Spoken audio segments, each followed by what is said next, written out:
happier clients, better outcomes, absolutely world-class, amazing reviews. How do you get them? Today, Mike Nardi is sharing his top 3 tips. Hey, I'm Carrie. Welcome back to my channel, or welcome for the very first time. All around, welcome. I'm Carrieblogger, a career freelancer on Fiverr.com, where I've been selling as a Fiverr Pro verified copywriter for about the past 8 years. And in today's Freelance Friday video, I am so excited to be inviting a very special guest on with me today. Today you're hearing from Mike Nardi. He has a growing channel that is blowing mine out of the water, doing great things, lots of good advice on his channel. So thanks, Mike, for initiating this little collab. Today he's talking about tips for happier clients, which we all want happier clients. We all want better outcomes. How can you maximize the experience so that everyone ends up with a winning smile? But before we can get into that, we have to announce this week's Blogger of the Week. If you would like to be the Blogger of the Week, just like Malia Asif, and I have no idea if I'm saying that right, all you have to do is drop a comment down below and you might get picked. Hey, what's up everyone? It's Mike Nardi here.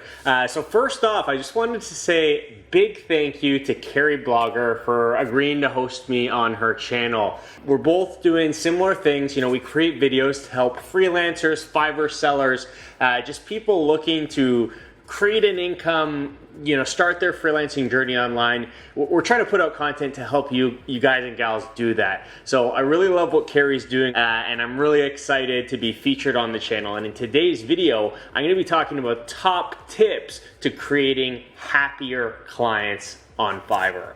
Editing Carrie here. I am currently sick in bed, so you don't get the cute setup today, but I did want to jump in and add a couple of my thoughts bouncing off of what Mike's top 3 tips are today. So you will see me hop in and out throughout the video, and I hope you enjoy our joint perspective. Special announcement, we've got a flash sale happening for my merch. If you want to pick up some uplifting freelance apparel designed by and for freelancers, you can find that at bit.ly/carriemerch. And right now, from Friday today when this video is posting until Monday night, you can save 10% with the code SUMMER21. Thank you again for supporting my channel. So I'll first start out by saying that, every seller is different, every niche is different, and every buyer is different. So the tips I'm going to give you are based on my experience as a copywriter on Fiverr. I specialize in writing mainly email sales and marketing copy, right? And I've been doing it for about 3 years now. So I'm going to break down my 3 top tips for creating happy clients on Fiverr. And these tips are not specific to Fiverr. This is just general anywhere you're freelancing, anywhere you're dealing with client expectations and interactions and management. All of these things are totally universal and, again, not platform specific. Tip number 1. Starts even before you get a client. Most important tip in my opinion, it's to be true to yourself and true to your buyers, and don't lie about your abilities. So I get this a lot from new Fiverr sellers. They say, hey Mike, I got an interested buyer. They asked if I could do something that I'm not really that good at. What do I say? The short answer is you be honest with them. If they're asking you to do something that you might not be that good at or that confident at, it's probably better for you, and it's probably better for them if you let them know and you're upfront and truthful about it. There's nothing worse than selling someone a service that you can't deliver. You're gonna look bad, you're gonna deliver poor quality of work, they're gonna give you a bad rating. Overall, it's a bad experience. I would also add here that in the cases where a client is asking you to do something that you're not entirely familiar with, or maybe your services and your skills haven't branched into that direction yet, don't necessarily turn down that offer or don't necessarily shut down that opportunity, but just like Mike said, do be incredibly honest about it. Many of the new gigs that I offer today were new to me at the time. That at one point a client asked me to try something and I honestly said, that isn't my area of expertise. I haven't previously tried this service, but if you're willing to give a chance on me, I'm willing to take a chance on this. And through that experience of being incredibly open with them, totally honest, saying, I'll try it, we'll do this together, I really value your client relationship and your trust in me, and if it doesn't work out, you can get your money back, no hard feelings. But that open, honest assessment of your skills and translation of that to a client should be something that builds you up, not something that shuts down opportunities. So tip number 2 is that it might not always be all about the money, at least for your buyers. So, as someone who's talked to a lot of freelancers, I know Carrie has too, for a lot of us, I would say most of us, we're doing this to make money. Freelancing is a great way to create an income for ourselves, to give ourselves the freedom we want in our lives. So it's kind of all about the money from a seller perspective. But it's important to remember that when you get a client, they're hiring you probably because they're passionate about their own business and they need your help and your expertise to help them grow or scale that business. For them, it's not all about the money that you're making. For them, it's about getting the best quality of work to help them achieve their goals. And in a roundabout way, I found that by discussing pricing in terms of the project and not the hourly rate, that is one way that you can separate the amount of money that you are making from the actual experience and tangible delivery that the client is paying for. Because just like Mike said, they don't really care how much you're making. They want to get the quality product. And so instead of either pretending to waste your time on an hourly rate or balancing a mismatch in assumption with the client wondering how long it should actually take you to do something, by just taking the hourly rate out of the equation, in my personal experience, I found that's a really, really powerful way to separate the money element of it and just focus on the value that's getting delivered.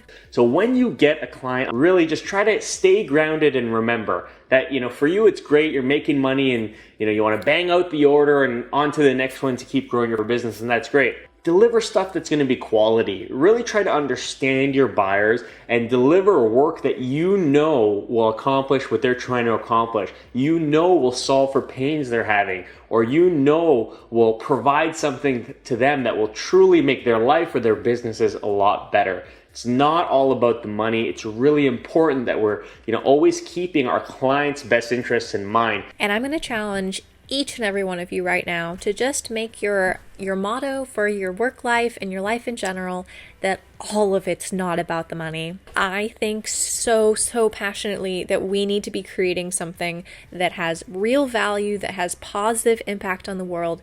And that honestly, if you're approaching this from it's just about the money standpoint, you're going to burn out, you're not going to have strong, positive client relationships, and you're ultimately not going to be creating something that you feel good about. Every day when you serve your clients, you need to be creating something that sparks interest in you, that challenges you as a person, that makes you excited to go to work every day because you're helping other people. So powerful and transformative in building a business. And I honestly, honest to God, think that that's one of the things that has helped me set my business apart from other sellers who are really just approaching it as it's just about the money. And that's something that I don't personally think, and I think has in a roundabout way rewarded me with good money. Tip number 3, really quick and easy tip. New sellers need to hear this most, is don't get discouraged if you get a revision request. I'm at the point where I've done almost 600 orders on Fiverr, and I know Carrie's done probably 10 times that many orders on Fiverr. I've gotten a lot of revision requests, and I'll be honest with you, in the early days, it sucked. I got so frustrated. I didn't understand why were they sending me a revision. It made me angry. But realize it's going to happen. And as soon as you come to terms with that, when you do get a revision request, you're going to be a lot better situated to deal with that both internally and externally by delivering a revision that's ultimately going to make your buyers happy. It can be hard to get all the information and expectations at the beginning. And in those situations, you might face a revision. When you do, don't panic. Deal with it with class, composure, and you'll be better off. Your clients will feel that and they'll be happier for it. 2 quick little things to add to this because this is such a great point. The first I would say is to maintain the tone that you have always set in your communication with the buyer. It's going to seem like a giant disconnect if you were this friendly, happy-go-lucky, easy to work with, breezy kind of client relationship management at the start of the order.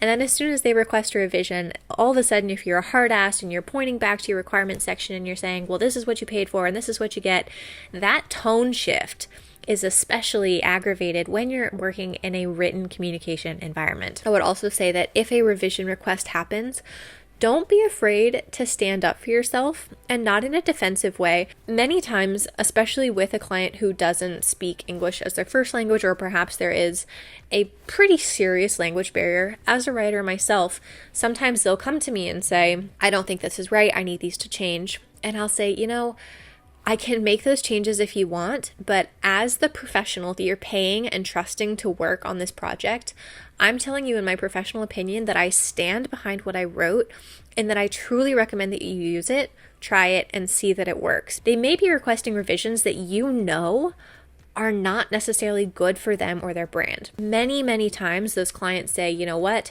I thought about it, I trust you, you are right, or maybe they just didn't understand what was delivered, and that just by taking the time to explain it, explain your reasoning, explain the strategy, they feel not only convinced that what you delivered was correct, but also just reinformed, re-supported, there's a word for that I can't think of, that they believe you. I don't know where that's going.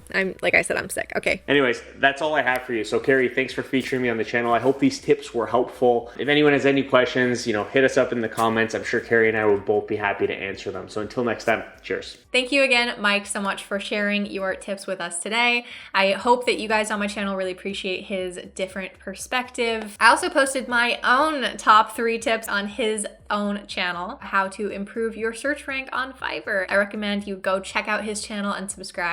If you're new from his channel to me, thank you so much for being here. I hope you enjoy the kind of content I post on my channel. You can do me a huge favor, subscribe down below. It's completely free, or drop a like, drop a comment, let me know what you think of the video. If you're still watching, you're my absolute hero. You know it, I know it, we all know it. So cheers to that.